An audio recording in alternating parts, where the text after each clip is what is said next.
Good morning, everyone. I hope you've all had a good weekend. I've had a lot of emails over the weekend about recent developments in UKIP. So this morning I'll have to, I'm afraid, talk again about both UKIP and about Islam.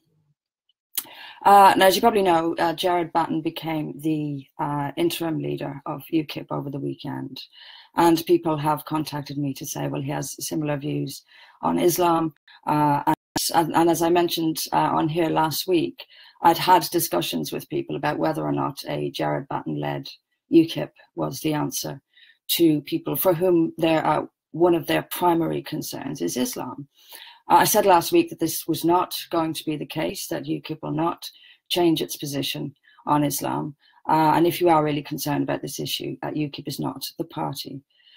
So I watched an interview this morning, and I've already posted it, but I'll post it again after this. And it essentially gave me, it told me what I needed to know, and that is that it isn't going to change. The approach to UKIP, or to Islam from UKIP is not going to change under Jared Batten. Now he and I may have similar views on it, but it isn't going to change. And I like Jared Batten very much, but this is not about whether I like him or not. It's about the issue. And I have to tell it like it is on this issue, regardless of whether it makes me enemies or it needs to be said. Now, in the interview, first of all, he said essentially that he agrees with me on certain issues. And I'm always amused when people do this, when they say, well, obviously I don't agree with her on everything. It's like it's a standard response from people whenever they say anything remotely nice about me to follow it up. But obviously I don't agree with her on anything or on everything. But he also mentioned a couple of times throughout the interview that it's the way I say it, that it's not necessarily that I talk about Islam or that I express negative views about Islam, but it's the way I say it. Now, I have been hearing this for years in UKIP.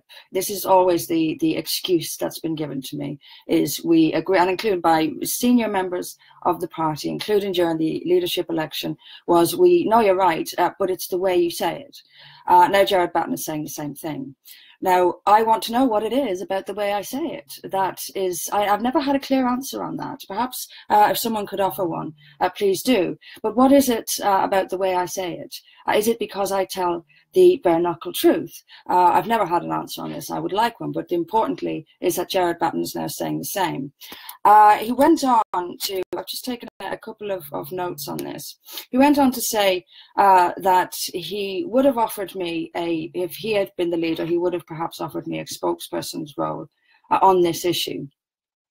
But he went on to say, keeping it within certain bounds. We're not against people, we're against the ideology. Now, keeping it within certain bounds is again what UKIP have been saying for years.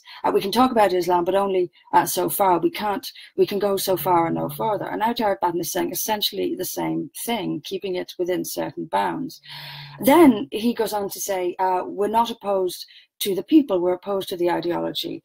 I'm sorry, but this is a cop-out. And it's a cop-out that's used frequently. It's a nod to political correctness as well, I should add, because we are going to have to start accepting the fact that ideologies on their own are not the problem. It's the people who hold those ideologies, the people who put those ideologies into practice, and it is people who have brought this ideology into our country and into the Western world. It is people who are practicing the awful aspects of Islam in our country and across the Western world. And if we're going to be able to reduce or keep this ideology out of our countries, we're going to have to start addressing the fact that it's the people we need to keep out of the countries, of our countries. Now, this is the question: does this nod to political correctness, and that's what it is, does it bring us any closer to discussing Muslim immigration? And specifically, as 47% of the country wants, a ban on Muslim immigration. If we take this line of it's only about the ideology and not the people, well, how do you suggest we control that ideology and its influence in our society? It is about people. It's not about all Muslims, but it is about Muslims. And there are, there are other issues. There are other issues here. There are other aspects to this issue that I don't believe that UKIP will talk about, such as the rape gangs and the religion-inspired misogyny and anti-white contempt that drives them.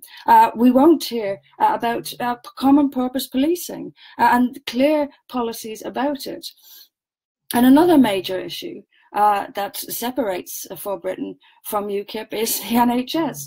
And this is, do you know how big an issue the NHS is? We have to have clear positions on these things. And with that particular issue, there's still a cloud of uncertainty hanging over UKIP.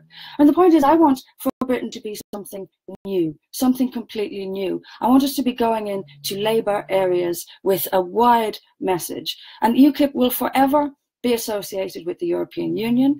It will forever people be associated with an issue that a lot of people think is dead and buried, and will serve, as I've said several times before, will serve essentially as a barometer on public opinion for the Conservative Party on Brexit. That will simply be its role. So it isn't going to change. It isn't going to change, and we can see that. And another issue that I wanted, something else that came up in this interview, and that's that during the leadership election, people had said no one has spoken about Islam, or that UKIP doesn't speak out about Islam. And this was described as being untrue because Lord Pearson has spoken about it and Jared Batten has spoken about it. The point is that the distinction again comes up. Yes, they've spoken about it, but they won't speak about it and don't speak about it the way I do. And they don't seem to get that it's the way I talk about it that is the point. That is what the people I talk about it, the way the people out there talk about it. And that is exactly the selling point. That is exactly the attraction. People are tired of keeping things within certain bounds. They're tired of holding to or nodding to or repeating politically correct slogans like it's not the people, it's the ideology. It's nonsense. This is exactly what people are tired of. And it's the way I say it that people want to hear it. Now, Jared Batten said it's going to be very difficult for Britain to succeed. Yes, it is. It's enormously difficult. And to his credit, he acknowledged that it's far more difficult now than it was when UKIP started. It is. And it's far more difficult for someone who says it like it is, as we do. But something being difficult is no reason not to do it. I am flattered and by all this attention. You know, the Electoral Commission, for example, hands out registration like confetti. Have a look at the list of registered parties in this country. There's all sorts in there. But I am being held to great scrutiny, and that there's a reason for that, and that is because we're a threat, a real threat, and not because we are a single issue, because we're the opposite of that. We have real common sense discussion on real issues, and that is the difference. And if you still believe that a Jared Batten, as I said, I do like Jared Batten. I'll always like him. I think he's had guts and integrity when other people didn't. But the party will not change on this issue. It will not change. And I've seen now, coming from Jared Batten, the very things that have been told to me for years. It won't change. If you do throw your hat in with UKIP, well, that's okay. We'll still be here when you realise that nothing has changed. A couple of things that have changed within For Britain, though. Our manifesto is ready. The website is ready, although I keep adding new bits, thinking of new bits I want to add to the members area particularly. But I'll be working on that all afternoon and expect an email from me within the next 24 hours telling you that it's live. And obviously I still haven't heard back from the latest from the Electoral Commission, but I'll update you when I do. Oh, I'm interviewing again tomorrow, unfortunately, so I won't be here tomorrow, but I'll be back. The rest of the week is clear. And now that I'm finished my book, I have a lot more time. I finished my book on Sunday yesterday, and that's gone off to the editors. And the tentative date for publication of that is mid-April. But I'll keep you up to date on that one as well. And obviously there'll be a link to that. And I'll do a little chat about it one morning here as well. Okay, tips from me for this morning. Share this video if you would. Thank you. And I'll see you back here on Wednesday at 11. All right, take care.